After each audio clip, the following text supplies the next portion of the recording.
there are some foods that warm up your insides, like nuts and dates, red wine. These are things that actually are warming you up internally without necessarily temperature changes, but they're putting a different environment that is more inducive to implantation. Infertility seems to be on the rise in men and women. So what are the main factors causing this that people need to know that they can control? So I've been doing this now for a little bit over 18 years, and you'd think it's just getting better and better and people getting smarter about their whole fertility journey in life, but it's getting worse. People are not realizing that the number one issue that causes fertility is age-related. And the older you get and the longer you wait, the worse your chance of success will be. So this has caused a major problem, and it's been my job to kind of get out there and let everyone know about this whole process and how when you do things earlier in life, you protect your fertility later in life. And we have now the technology to help both men and women never have to worry about their fertility in the future if done at the right time. Wow, interesting. So what are these things that, if done early on, can buy you additional months, years even, maybe even decades of enhanced fertility? So there are little things you can do, like a healthier lifestyle, but none of those are going to protect the person over time. So just being overall healthy and being the best you can be and exercising and being fit and not being morbidly obese and no medical issues are great. And I encourage everyone to have those things. However, if you don't have eggs that are frozen and put aside, or sperm that is frozen and put aside from a younger age when we were created to procreate and have kids, then it gets only worse and worse with time. So egg freezing, sperm freezing, two of the biggest things that are happening now in our clinic. And if you are lucky enough to have your soulmate and you know who you're going to have a child with in the future, embryos, which means you put the egg and the sperm together, which gives us a lot more knowledge now than later on how you're going to do, because you just don't know how an egg alone is going to do or how a sperm alone is going to do. Interesting. So whether or not you're ready to conceive right now, you can, if you have a partner, put your egg or your sperm and their egg together, form an embryo, and then freeze the embryo? Absolutely. That's called science fiction shit. Absolutely. Yeah, it's called embryo freezing. We have had people come back in our clinic 15 years later and say, we're ready for that embryo. Whoa. Yeah. That's wild. And we're successful and had a beautiful baby. Now, I'm not loving that idea sometimes for some people that are walking into my clinic at the age of 40. Please don't come back at 55, because there's another huge list of issues that pop up with trying to be pregnant at that age and trying to have a kid at that age. But in general, though, the reason I brought that up is that it can be there for a long time. A lot of people think about getting older and the health of their, whether sperm or eggs or their eggs, but is the uterus, is its capacity to hold a baby, does that change over time as well?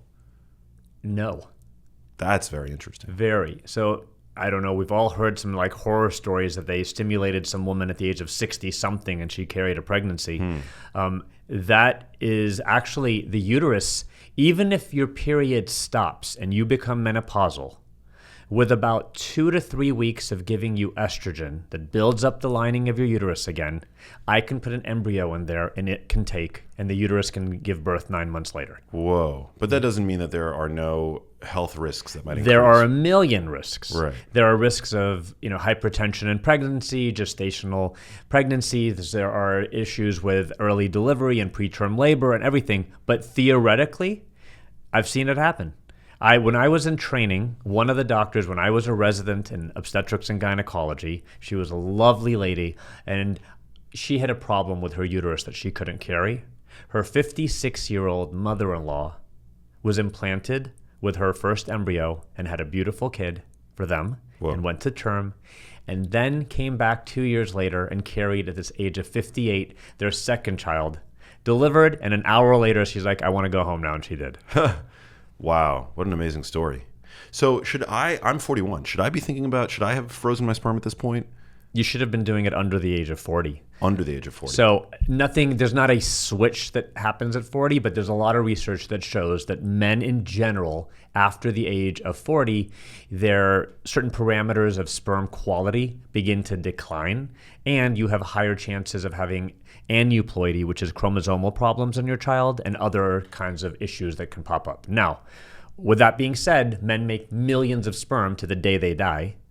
You don't know when yours is going to decline specifically, but this is general studies that have been done that really encourages men to also try to preserve their sperm while it's healthier and younger. Now, if you are a 31-year-old male who is morbidly obese, a drug addict, and doing everything bad in the world, your sperm's not good at that age either, versus like a 41-year-old who's in great health and doing rather well, But in general, the DNA behind the sperm starts to pick up more issues, and we start to see some little abnormalities that pick up a little bit more as a man ages. Wow. So even though we're making sperm our entire life, the quality of the sperm we're creating does go down with time as well. It does go down with time. Wow. Is there a way to test sperm quality? There is. It's called a semen analysis. So we give you a cup. And we do the deed, and then we check for certain parameters. One is called the volume, to see how large of an ejaculation that was. Not that important, but if your ejaculation load with age goes down and it gets to be very, very little, and sometimes it's like a drop, it's a problem. And it does happen with age. People's ejaculation goes down. Wow. The count, which is called concentration, looks at each milliliter of ejaculation and what the number of millions of sperm are per milliliter. So that's the count or concentration. And then we look and see how well the sperm is swimming. So if it goes in a great motility, it's really good. We have millions of sperm, so you don't have to have 98% to get an A in that category. If you have over 50% good swimmers, which means the motility is good, you're great. And then the final category is called morphology, normal morphology. And many people don't know what this word morphology means, but it's the look of the sperm. What is the normal look? The head, the neck, and the tail of the sperm, how do they look? So if we have a very high normal morphology, you've got great quality sperm. The category there's different ways of looking at it with different assessment curves, but we have in our office, it has to be over 14% to be considered good. And then there's deeper dives you can do there's another test called a sperm chromatin structure assay, which is actually looking at the DNA in the sperm that's telling us how good the sperm is. In some ways, it may be a little overkill, but sometimes we do that test as well. But those are all of the ways we can analyze sperm. Got it. And is running a test like this expensive? There are companies that you just send you a kit and you can do it at home and send it in and they can tell you how your sperm is doing. Generally speaking, maybe $150 for a sperm analysis. Yeah. I think in my clinic it's like $160 or something like that. I don't know how much the home kits are, but I would say that's considered not to be that expensive for something super important. Super important, yeah. And then when it comes to freezing eggs, that's a little bit more involved and I would imagine more expensive to do. And even to test, right? So yes, and then we can't do it. So it is much more expensive to freeze an egg. It is much more involved to get eggs out of a female than the way we do it. Yeah, very different. Unfortunately. And there is no way to check to see how good the egg is going to be. There's actually no way to know how good the sperm is going to be either. So we can tell you the sperm looks great, but when it comes time to it, we don't know. But then again, there's millions of them. Yeah. So when we get 12 eggs out of a female, there's not a test that I can do on the 12 eggs and tell you this one's going to be good and that one's going to be good. When you put the egg and the sperm together and you make an embryo, then we see them doing their thing. Fertilization. We watch them then grow. We can watch an embryo grow in an incubator for about 5 to 7 days. And if it gets to this full-grown stage, which is called the blastocyst, it goes from 1 cell to 2 cells to 4 cells to 8 cells, 16 cells, and it keeps going like that continuously for 5 to 7 days. If it gets to a few hundred cells, which is called the blastocyst, Then we're able to do a little tiny biopsy on it on day 5, 6, or 7, and then we freeze the embryo. The biopsy goes out to a special genetic testing company, and they do this test called pre-implantation genetic testing, PGT. And then we know if the embryo is genetically, chromosomally normal or not. Do you know what an amnio is when you do it on a woman who's pregnant? Amniocentesis, yeah. Exactly. It tests for Down syndrome primarily, right? So it checks for 46 chromosomes, 23 from the egg, 23 from the sperm. If you have an extra chromosome 21, you have Down syndrome. But it checks for all 46 chromosomes. This is basically pre-implantation genetic testing, PGT, is the test that we do on an embryo to check its 46 chromosomes before it implants. Before it implants, wow.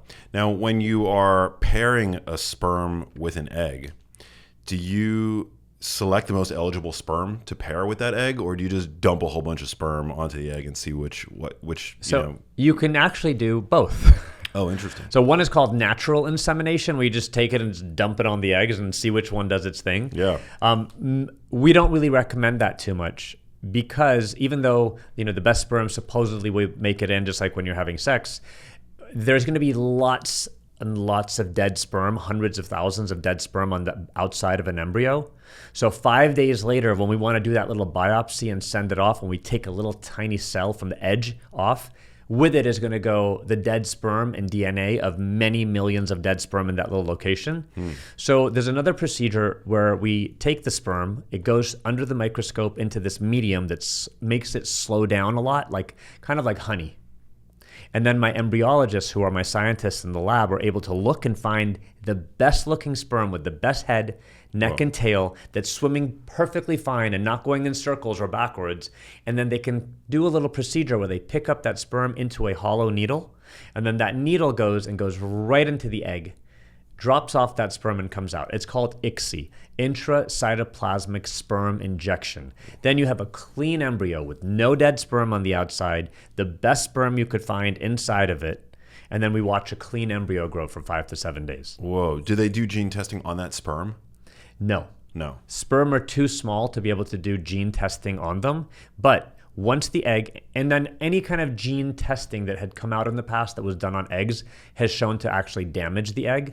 But once you put the egg and the sperm together, and then it's called an embryo, and then we let it grow, so instead of being one cell, it's lots of cellular material, we're able to take a couple of cells and then do the testing on it, and it doesn't really damage the embryo, and we get really good, accurate results. Wow. Now, in the case of IVF, are you typically doing this for multiple embryos? Or is it just one at a time? Because I've heard they typically will implant 2, right?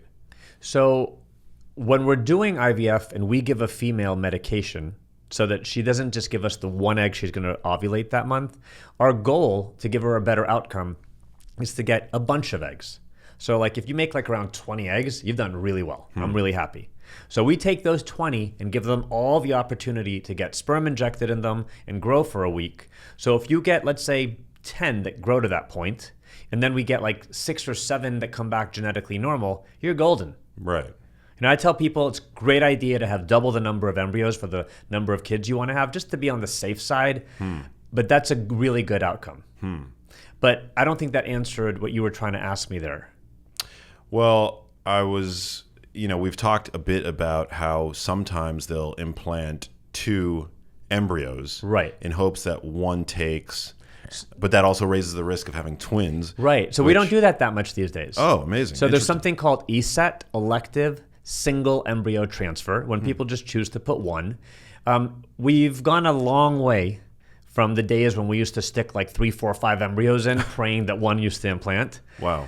So these days, many people are just putting one embryo, because our success rates, for example, in my clinic, have gotten to the high 70s, almost 80%. Wow. So if you put 2 in, there's a really good chance you're going to have twins. Yeah, and no shade to any twins, but I personally wouldn't want to have twins. And I personally have twins from IVF. Yeah. I completely get it. Yeah. And the way that I actually counsel people now is very different than before. So 13 years ago, actually I have an almost 15-year-old, and we got pregnant the first time, had a beautiful kid. The next time we got pregnant, we had a miscarriage, and then we did not get pregnant for another almost 2 years. So we decided, enough of this. We're going to do IVF. We my wife did great, made a lot of eggs. We had a lot of embryos, genetically tested, beautiful. And we had always wanted to have a bigger family. And we had kind of fallen behind by like maybe 2 years on our path to our big, beautiful family. So we put a boy and a girl. Oh, wow. And they are almost 12 years old now. Oh, amazing. Yeah. Amazing. So that was like a conscious decision on your guys' It was part. completely conscious. Yeah. But now that I've been through that, I can understand why many people would not want to have twins. Well, it's not, I just wouldn't want like the surprise, you know, if I'm anticipating one and suddenly two pop out, you know, but again, like. So no one's really that surprised these days. Everyone knows everything, but I get it. But I counsel people very differently. I mean, there's the risk of preterm labor, preterm delivery. There's a lot of complications with twins. We were really lucky and went to our due date and walked in, had a C-section and walked out 3 days later with twins, and everything was perfect. But there are many of my patients that have complications, and it can be very scary losing twins because they're born so early or an issue. And also, there's a lot of also just environmental things in your life. If you don't have support system, if you don't have help, if you don't have a lot of things, raising twins, especially when they're little, is so hard. But it's also been one of the best opportunities and gifts I've ever had in my life. No, I'm sure, but you were already a parent by the time you had twins. So it makes it a lot easier. Yeah. And having twins without ever having a kid before, I could imagine is so challenging. And we have had patients and friends that have had twins for their first kid, and it's been rough. Like, I may want to have more than one kid, but I would like to have them one at a time. And the majority of our patients these days, that's exactly how they do it. Yeah. Super interesting. I heard once that there was this method, I forget the name of it, but you can actually, there's some thinking, it's largely hypothetical, but that you can essentially influence the gender by having sex at a certain point within the woman's cycle. I don't think there's any truth to that at all. No truth to that. So I've never been taught that in any portion of my medical training, my double board certification. It's never come up, but I have many people that have pulled me aside, swearing by the techniques that they have used to get the gender that they wanted. Interesting. I'm trying to pull up the name of it. I forget what it was called. The Shettles method. If anybody wants to look it up, but there's no real evidence. Well, the chance of getting in knowing if you did something right in that is a 50-50. So like half the people that read that book will say it was the best thing they ever did, and half are going to say it was wrong. So let's talk about the lifestyle factors like diet, exercise, stress that might potentially influence fertility. I think they're huge. They're huge. I think they are huge, and I think that they are important to be addressed at all times in the life. I'm old enough to know now that stress can do a lot of really harmful things, and not taking good care of yourself and your body can really harm you in many ways. But I do think also at the same time, when people come in and tell me if one more family member tells them, just relax and you'll get pregnant, that's wrong as well. There are many times when someone is so stressed and maybe it's not allowing them to get pregnant, but there are many situations, where there really is an issue. But I'm a huge proponent of people taking care of their mental well-being and in their emotional status, and also their health and their, just for everything that you do in terms of nutrition and just keeping your body strong and healthy. I think it's beyond important to always be addressing those things to keep your body in the most reproductive, like maximized position it can be. Yeah, I mean, totally. Is obesity related to impaired fertility? Yes. So when it comes to doing IVF, as weight goes up, implantation goes down. Wow. And also because of the fact that adipose tissue, fat on the body, really converts to estrogen. And, men that are obese have a lot more estrogen than they need. Wow. They don't have a lot more testosterone. They have a lot more estrogen. And they go contradictory to each other, and it's really not a good idea. So men that are obese, there's multiple reasons why their fertility goes down. One is because they have too much estrogen. And there's another one, literally, because your testicles are outside of your body. And if they are tucked in there tight between two overweight thighs, that extra heat has been shown to kind of destroy sperm quality. Whoa. Yeah. Super interesting. Very. And it was shocking to me when I learned it. So that's another reason that men should not be overweight.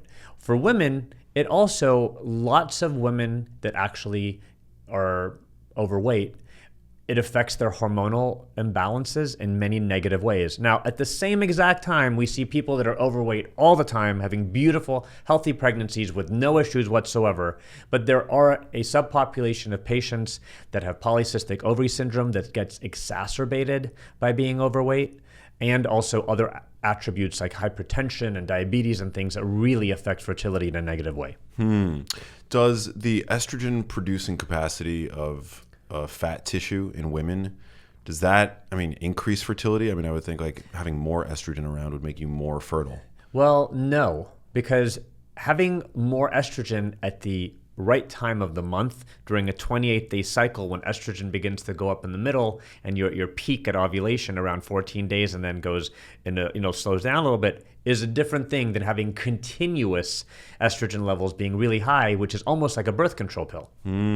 Interesting. I wonder if there's like a form of estrogen resistance that develops, kind of like insulin resistance when your insulin levels are chronically high. Right. So the insulin resistance causes polycystic ovary syndrome. There is not something as an estrogen resistance that I'm aware of. Yeah, I just pulled that out of my butt. So thanks for confirming that. Very, very interesting. At what point did you decide that you wanted to become a fertility medicine specialist? So I knew I wanted to be a doctor for a really long time. When I was just probably like 11, 12 years old, I was like, I think that's for me. I loved science and I thought that's the route you take. I went to med school and then I realized, holy shit, I don't like to be around sick people. Like I was like, it would affect me. I'd see someone and I'd like the next 2 weeks, I couldn't stop thinking about that sick patient.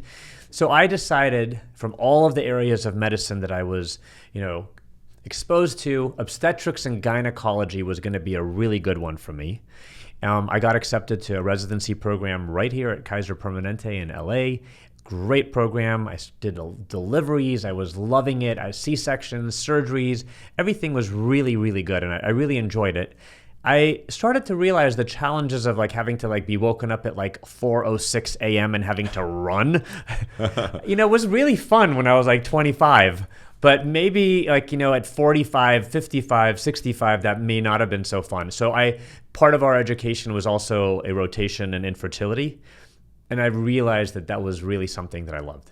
It was a science that was just, at all times and continues to progress. I'm generally surrounded by healthy people that need help. I'm surrounded by people that I get to know really well for long periods of time. And I think that really works well with my personality because I love getting to know people. And I realized that being a part of someone's biggest challenge and biggest goal in life was a real big gift that was handed to me.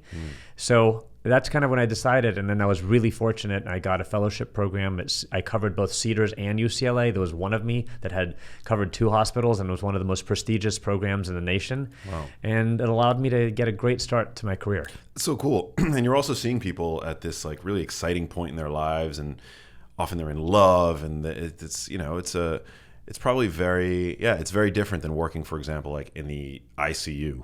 Very different.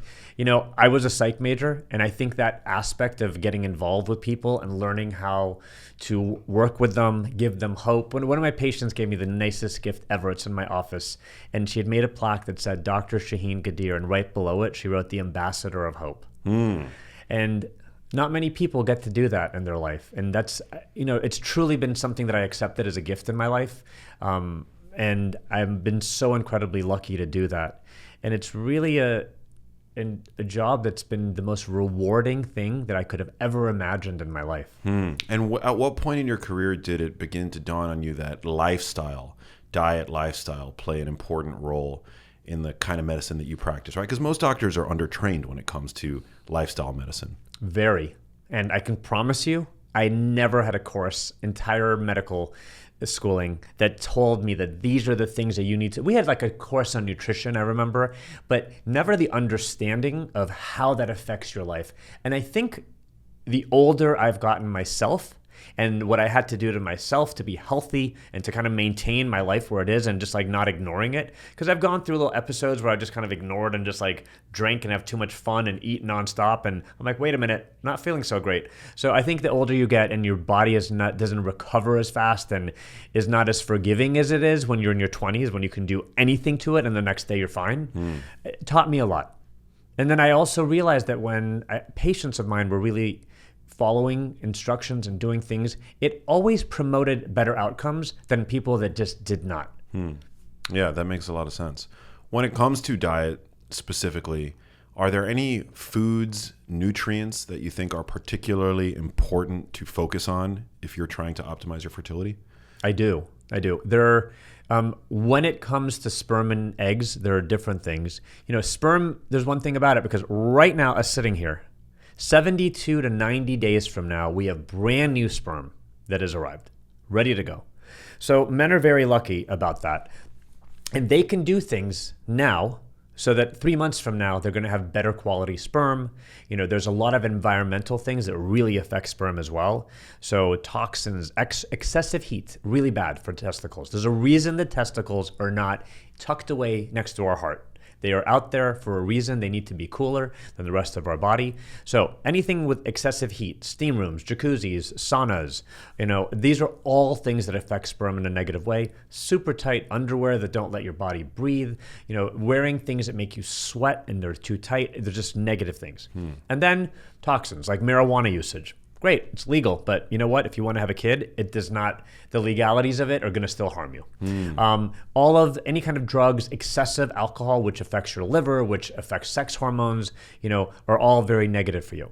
So these are all things that affect the well-being of sperm, but there's also foods that are like high in proteins and amino acids and things that are specific to help sperm well-being, and things that are high in omegas. These are all things, and I talk about them on my my TikTok channel, and I have all these social media channels where we talk about these. The one about sperm well-being, I got a message yesterday that was hitting close to 2 million views. Amazing. And we had just put it out, and it was shocking to me. But also with eggs as well. There's, I think in general, the health of your eggs are maintained better when you are healthier. But the sad thing is I get a 36-year-old woman who is does exercise and eats so healthy, and her genetics were not on her side, and you have no control about that. I also think something that this is interesting that I'd love to talk to you about is there are foods that I have learned that help the body with implantation versus others that don't. Interesting. Yeah, elaborate, please. So, I come from a Middle Eastern background, and before the pandemic, about 25 to 30% of our patients were coming from mainland China. Why is that? They do not have good fertility services in China, and people that were resourceful and had the money and had the brains kind of found the best clinics in the world to go to. And since you just crossed the water and were right there in LA, it was an easy entrance point for them to come to our clinic. Wow. And we had some very influential, amazing people that came from China. Every single one of them was following diets that promoted fertility. Interesting. All of them. And something interesting, when you deliver in China, you go to a special care facility after you deliver for 6 weeks, for about 40 days. And there is a gestational period, which is the 4th trimester, that we always learn about, where the body is making breast milk and recovering, and it's exactly 6 weeks. They have a center that anyone who has a resource goes to after they deliver. So they also have all these resources about things that make your body receptive to implantation. And when I was a little kid, I used to always hear the older generation, my grandmother and stuff, eat nuts, eat dates, eat this. There's a food like a halva. That's what you eat to get pregnant. And you weren't getting pregnant. Your mother-in-law was delivering it to your home to eat it on a daily basis. The Western world is clueless to this. Wow. There is the hot and cold of foods. It has nothing to do with temperature. So when I try to explain this to my clear American friends and that I've grown up with, they don't understand what hot and cold means if it doesn't mean cold temperature, hot temperature. Well, it's making me think of Ayurvedic medicine. Correct. So there are some foods that warm up your insides, like nuts and dates, red wine. These are things that actually are warming you up internally without necessarily temperature changes, but they're putting a different environment that is more inducive to implantation. Whoa. And when you're getting very cold, things like a lot of fruits like watermelon and white wine, garlic, onions, things like that kind of make the insides of your body cold, they are reducing the potential for implantation. This is so interesting. It is. And one day, I have my own podcast too. It's called The Fertile Life. I want to bring someone who's an expert on this. And for yourself, I mean, maybe we could find someone who knows nutrition and comes from that background that could give us some, because I know, just little things I've heard my whole life. We try to tell people, like I tell them at implantation, the day we're putting an embryo, I want you to have a handful of nuts and a few dates every day. And I want you to do these things because I know those things. I've heard them. And when I had the patients come from Asia, they kind of knew all about it. Whoa. When I think of warming foods, I think of animal source foods like correct red meat, lamb, ruminant, the meat from ruminant animals. I legumes. Think about legumes. I think about like broths, like bone broth. Oh, so bone broth is an amazing one. Everyone you just named, now I know what you're talking about, Max. But because everything you just said, every one of those falls into the warm foods. Wow, so great for fertility. Great for fertility. Great for fertility. What are some other warming foods? There's like some foods that have, it's really hard to explain, but there are some foods in like Middle Eastern cultures that have a lot of warming capabilities, like cinnamon, things that have different like cardamoms and these spices that are not so big in the Western world. Turmeric? Turmeric is very, very good for you. It's anti-inflammatory. I'm not sure if it's warm or cold. Interesting. Because sometimes they're tricky. You think it is, and it's completely not. Right. Wow. You mentioned halva earlier. I'm a huge halva fan. So there's different kinds of halva in my world. Which one are you talking about? I mean, tahini with vanilla, just vanilla, pistachio nuts. So that's the kind of halva that you see. That there's a halva kind of pudding that's made by, they take flour and they brown it up, then they add sugar, and then they add different spices to it. Not spicy, but spices that give it flavor, like saffron and things like that.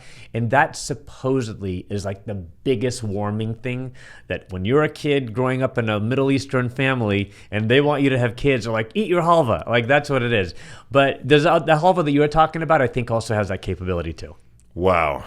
Sounds great. I'm on board with this diet, whatever. I mean, and would you say that the same foods, so these are foods that can encourage implantation, also good for men? I think so, because I think a lot of them are the hardier foods, like the things you said. Like I think like the plant-based, not so much, but more like the animal-based products, I think give a little bit more hardiness with proteins and amino acids that have been shown to be really good for sperm as well. What do you do when when a vegan shows up to the clinic, somebody who is on like a plant-based? Well, guess what? We're in LA, so I see that all the time. What do you see? Do they tend to have issues with fertility? I have had patients that I think had major infertility issues, sometimes because of their diet. Like when you're just eating like lettuce and that's about it, you're not getting the nutrients that you need. Well, also in LA, you probably also get a lot of people that have like covert eating disorders, like disordered eating. Yeah, and so body image issues. I have had many people that have been extremely honest to me about their issues with anorexia or bulimia or whatever it may be. And then I've also had patients that I've figured it out, and I've had to talk to them about it. Some of them have opened, and some still have no clue that they have those issues. So it's a big issue here in LA and in parts of the country like LA. But I think so when you have like a vegan or a vegetarian, I think it's extremely important that they are aware that they may be limiting their fertility in some ways. But with legumes and nuts and things like that, I think you can make up for it. I'm a huge fan of a Mediterranean diet for giving you the best health in your life. And also, it's been shown in the blue zones, which was one of my favorite things I've seen and learned about for longevity, about how that diet helps. But I think the Mediterranean diet is a really well-balanced diet of all fresh foods and not preservatives and boxed and canned. And that stuff is just so far from it that I think it gives you a really, really healthy outcome in life. Yeah, I think the Mediterranean diet, the crux of it really is just that it is a whole food centric diet is ultimately what it is. I don't think that there's any singular component of the Mediterranean diet that's magic. I just think that it's a whole foods diet that is palatable to Western palates.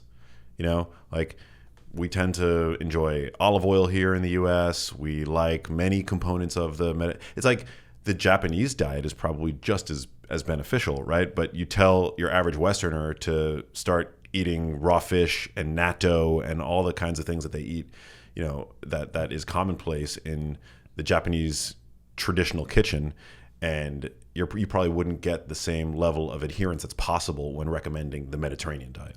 You're right. I think it's much more conducive to our lifestyle and what we're used to. So I think that's one of the reasons that I like to encourage people to do that. It's also the diet that I was kind of raised on, and it's also the diet that I'm the most aware of. And I learned a lot from this longevity show that I watched about the blue zones a lot, and I really enjoyed it. And some of those are really hard for us to do living here, like in LA. Yeah.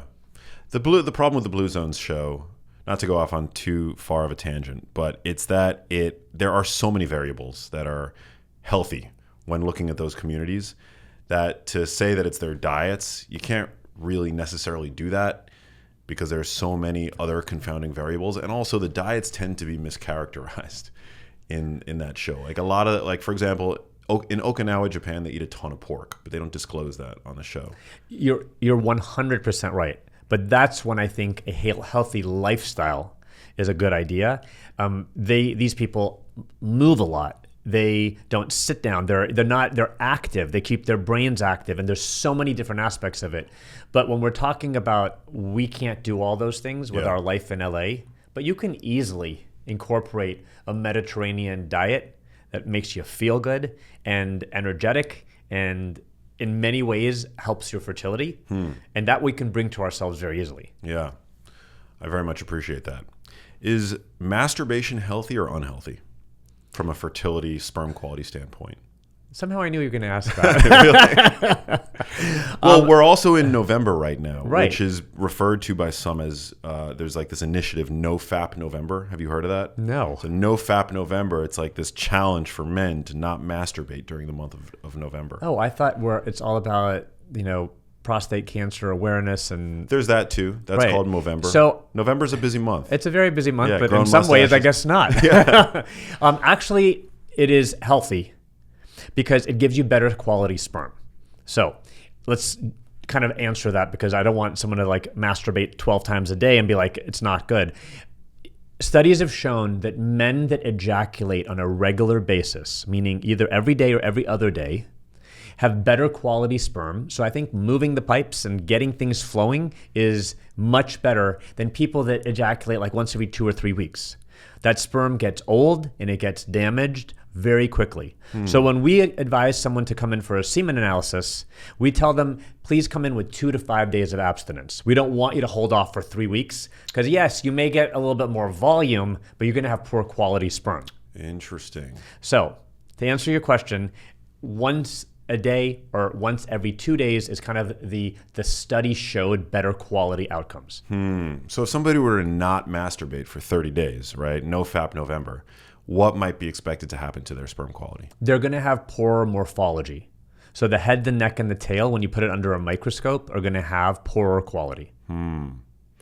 Well, I'm talking in general ejaculation. Yeah. So it could be sex or masturbation. Right. That makes a ton of sense. So are these people allowed to have sex, just not masturbate? I think it's really an initiative created and meant for single guys to reclaim their power. Because also we live in a time of, I think, increasing rates of porn addiction, which is no bueno. No, that's a bad one that causes a lot of problems for people these days. Do you like cover that at all or treat that at all in your practice? So part of a consultation for any couple is that I ask everyone if they are able to have intercourse and if there's problems with intercourse. And I have heard from many of my patients that they can have sex, but he just can't ejaculate at the right time and the right place. And sometimes sometimes people know what the issues are, and sometimes they don't. Sometimes we go a deeper dive, and sometimes the next question is, are you able to give me a sperm ejaculation the day I need it for the purposes of doing your fertility treatment? And usually it's like yes. Yeah. So we sometimes kind of just let it go with that as well. Wow. Any tips on how to achieve better erections? That's a really good question. I'm not a urologist, but we deal with men as much as we do women in my practice, and it takes two to tango. And I've learned a lot from my urology and fertility specialist colleagues. I think that your weight is really important in that. Also, the amount of fat on your body is really important in that. Having good testosterone levels, which are produced by your body's muscle mass, is really important. So if you're going to go to the gym and you go very limited, work on your legs, which have the largest muscles of your body, to promote testosterone, natural testosterone in your body. This is a perfect place to jump in and say, anyone who is taking artificial testosterone or androgens or steroids is going to have, in about 3 months, 0 sperm count, because it turns off the brain's own production of all the hormones necessary to produce real sperm. And I get this all the time when people come in and suddenly we realize the guy has 0 sperm. And then we ask, what do you take? What are you doing? That you told me on the day we did our consult, you take, aspirin and Motrin when you need it. What else? He's like, well, I do these injections of testosterone replacement. 0 sperm, guaranteed for any man who does that within 3 months. So many men are on TRT today, though. Right. So some of the doctors are getting better to tell them, are you concerned about having kids soon? If you are, you better go freeze your sperm. Because once you get on those, it's also really hard to stop for 3 months to get your sperm back. And for some people, it doesn't come back that easily. So like somebody who's on TRT for months, in their semen, you don't see, you put it under a microscope, you don't see any sperm? No, you just see like clear fluid. It's the seminal fluid that comes out. There's no sperm in it. That is And they don't wild. know. No one knows that. Like when you're ejaculating, you're ejaculating. You don't really go examine it right afterwards to see what's in it. And you can't really tell. It's not visible to the naked eye? I think men that have no sperm in their semen, it's a little bit clearer. The sperm actually has the whitish color to it, but it doesn't become clear like water too. So it's very, very hard to assess with a naked eye. Wow.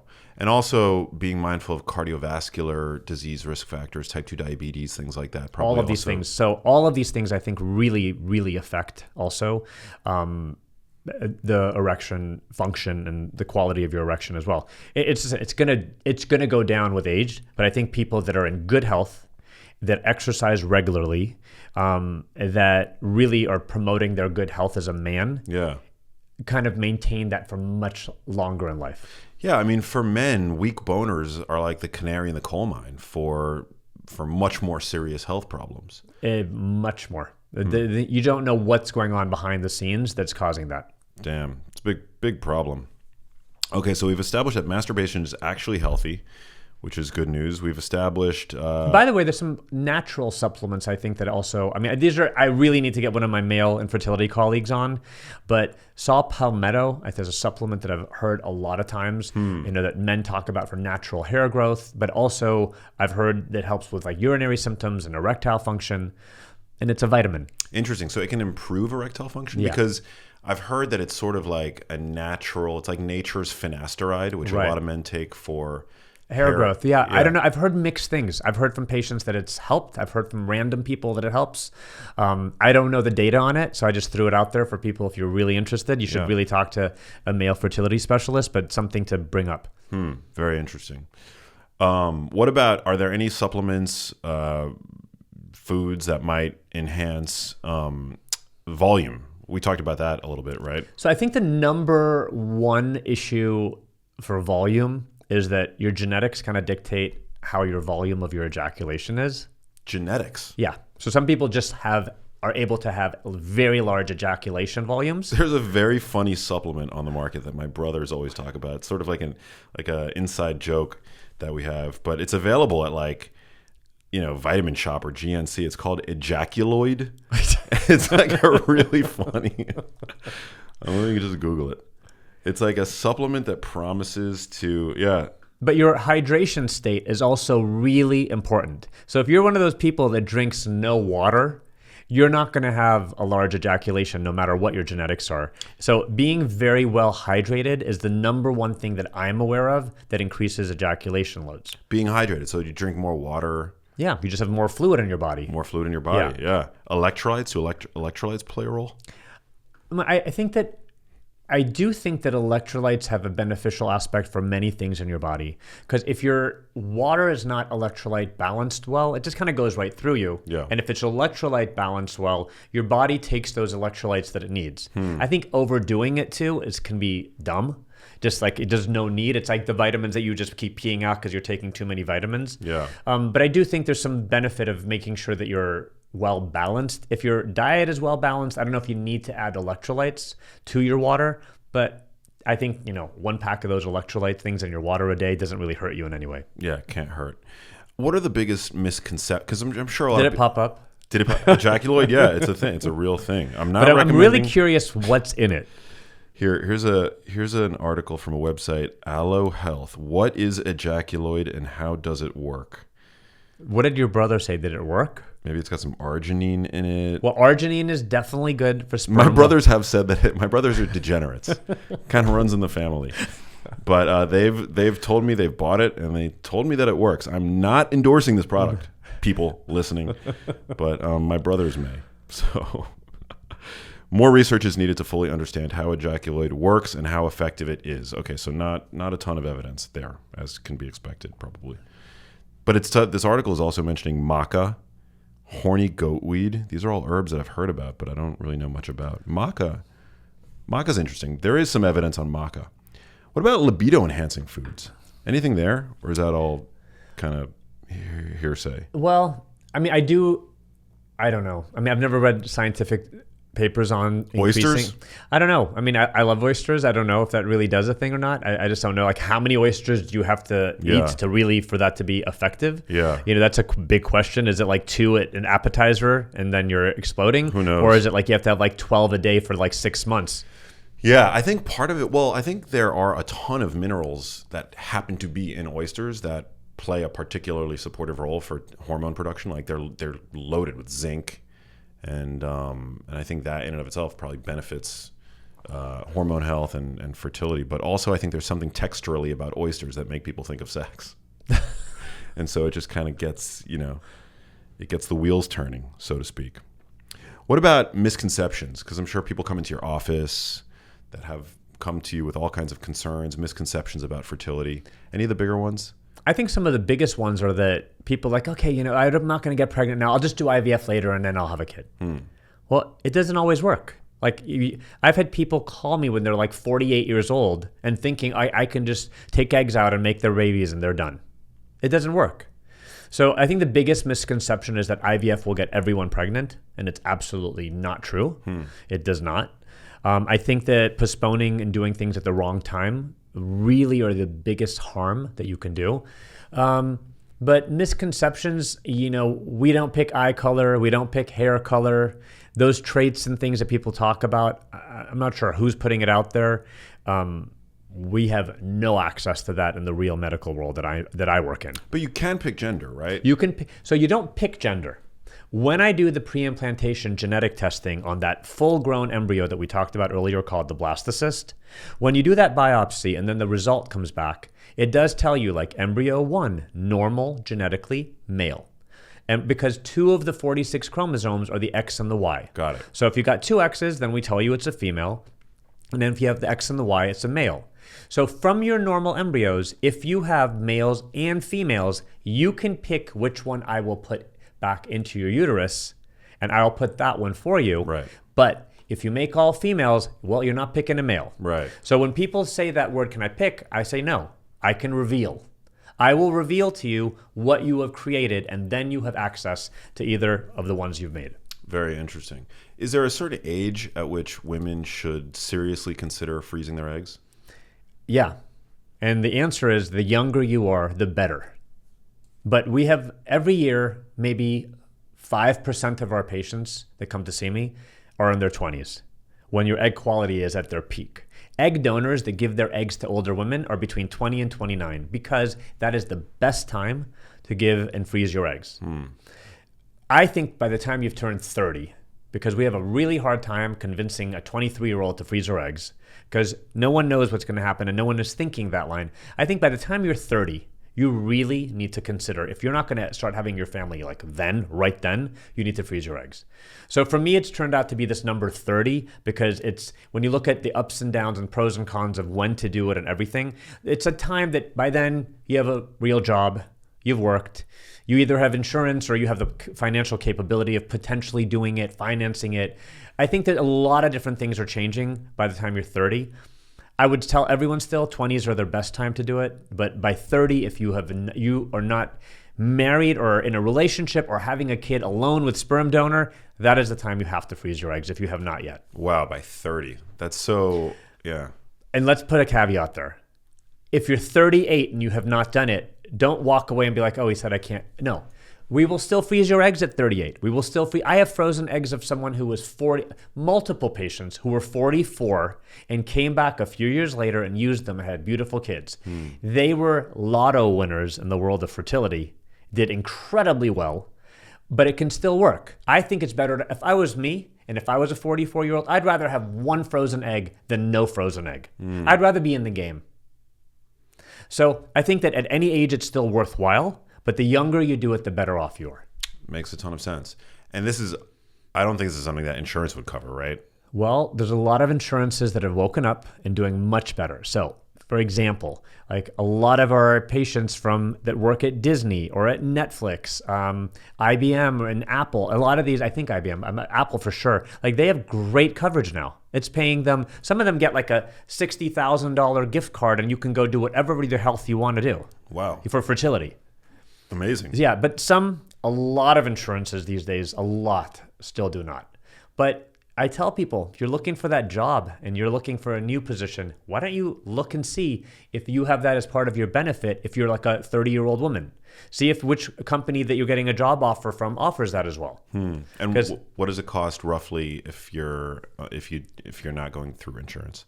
I think roughly it's like we have specials that bring it down to like $6,500, and then when they're not on special, it's like maybe like $7,000 or $8,000. That's what I've heard. Yeah. But then the medications are really expensive, and we have no genius way of how to get it to you for cheaper.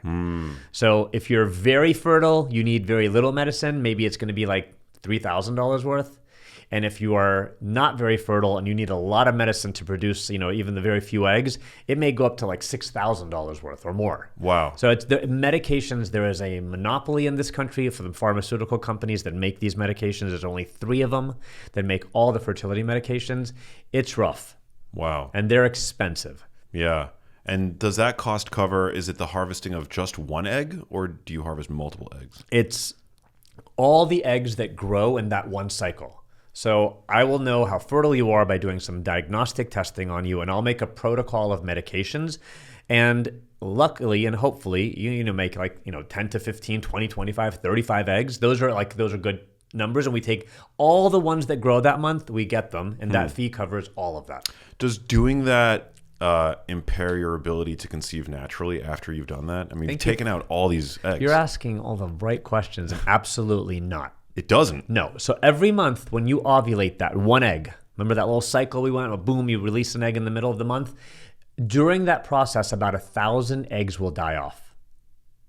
So how many eggs are in your average ovary? When you are in utero, so when your mom is carrying you and she's like 6 months pregnant, you have about 20 million eggs. 20 million eggs? But the day you're born, it's gone down to 2 million. Whoa. And then by the time you're about 13 years old and you get that first period of yours, it's down to 400,000. And by the time you hit menopause, you go to 0. So every month when you release that one egg, because people are really smart right now, they're going to be like, okay, I get my period at 10 to 50, that's 40 years, and 12 times a year. It's not like that. Every month when you ovulate that one egg, about 1,000 eggs die off in the process. Whoa. When you're young and you're healthy, we're able to retrieve a bunch of those. How do they die? What caused them to die? Apoptosis. It's like this natural process of death that cells have. And the female egg is the largest cell in a female body. And it has a natural cycle of cells dying, and we regenerate them We don't regenerate eggs, though. So the eggs you're born with are with you your whole life, and that's why the older you get, and these eggs have been sitting there longer and longer and longer, is when genetic abnormalities happen, chromosomes get sticky, they pass on an extra chromosome, Down syndrome occurs. Those are the things that happen with older eggs because of their DNA not working well. Wow. So what did you say? By the time a woman has her first period, 400,000 eggs? Yeah, it's gone down from 20 million to 2 million to 400,000. That's way higher than I would have guessed. That's insane. Higher? Higher, yeah. Well, I don't know anything Well, about the problem topic, is this, that if you have 400,000 and you're losing 1,000 every month just when you try to release one, no, that's scary. they're going down fast. Right. So you're depleting them with every period. Right. En masse. Wild. And then what does it cost is there an ongoing cost associated with the maintenance of those eggs once you've harvested there them? is an annual freezing cost and maintaining them there, storage fee. The storage fees are maintained because we have to maintain all of the gases in the tanks. Of course, yeah. We have alarm systems, we have generator backups, we have cameras, we have storage facilities, we have personnel that check our tanks every single day. They are all tied down with seismic corrective things for earthquakes and things. There's a lot involved in taking care of your eggs while you are doing your job every day that we have to do. So there is storage fees that are there. Yeah. Is there a storage fee for storing sperm? Same. Exact same thing. The sperm and eggs go in the same exact, little vials that go into these big incubators. And yeah, there's fees for that too. Dude, I'm learning so much. This is so interesting. Well, I'm glad. Yeah. So cool. It's definitely a lot of food for thought for me because I don't really I'm working on finding the person that I get to procreate with. And co-create a human being with, but it's it's hard in LA. So, but I feel like the more the better I can equip myself with this kind of knowledge, the more equipped I'll be when that time comes. So, I think that's a smart way of looking at it. LA is a rough town to kind of meet your soulmate, but it only takes one person, and I think it's doable. Yeah. It is. Did you grow up here? I did. Amazing. I was born here in LA. After I was born here, my family moved back to Iran. And in 1978, when our king, the Shah, left, we left as well. And I've been in LA since 1978. Wow. So great. And how many kids do you have? You said you have 3? No, I had a 4th one too. You had a 4th one too? A surprise. Oh, amazing. Yeah. Amazing. So we were able to do it again correctly, right? So we tell my middle 2 that they were created in my office. In the laboratory. They think it's funny. Wow, so great. You must have so many success stories at this point.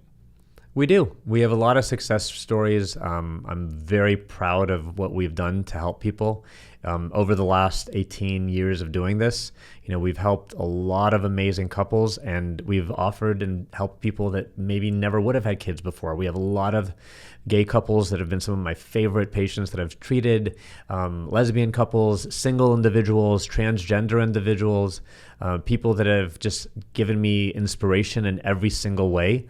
And, just phone calls and pictures sent to me. I get pictures sent to my social media channels all the time that just make me smile, like a random birthday of a kid. And they're saying, we're thinking about you today and want to thank you. So great. Just makes my day. Damn. Well, you could tell. Thanks for doing what you do, brother. Thank you, man. Thank you so much. Just one last question for you. Again, this was so fun. But before we get to that, where can people find out more about your practice, and where can they find you on social media? Absolutely. So my social media channels are probably the best way to hear a lot about this stuff. And I love my new team, and we are doing almost every day we put a little video up. Before we were putting posts up that I think were fine, but I'm liking the way we're doing this. But we have the Dr. Shahin Ghadir. It's Dr. and then Shahin Ghadir. So Dr. Shahin Ghadir is the handle on Instagram, on Facebook, on TikTok. We have my podcast called The Fertile Life, where we've introduced and interviewed a lot of really fun people. And it's not purely about fertility, so it has a lot to do with like people's lives and how they got there. And just we've had some fun people on. Some of them had nothing to do with fertility, but that's been a really fun episode of my life doing the Fertilife podcast. Those are the best ways to find me. The clinic where I work and I'm a partner, is Southern California Reproductive Center. We are located in the heart of Beverly Hills. We have an office in Pasadena. We have an office in Ventura County. And also we have the largest IVF lab of the Central Coast of California in my Santa Barbara office. Damn, so cool. Well, I'm super happy for your success. Sounds awesome. And yeah, keep it up, man. I mean, this is like, it's so cool that you're out here helping people, because I know that people can feel desperate, and that there's a lot of self-judgment that occurs when people are struggling with issues related to fertility. And so it's great to have somebody advocating, such empowering evidence-based information such as you are. So I appreciate that. And I appreciate people like you who have a voice, that are bringing people like me on to inform and educate the public, and letting them know, because that's been a really nice voice that I've been able to have, is through people like you. So thank you for what you do. Of course, anytime. Hey, if you liked that video, you need to check out this one here, and I'll see you there.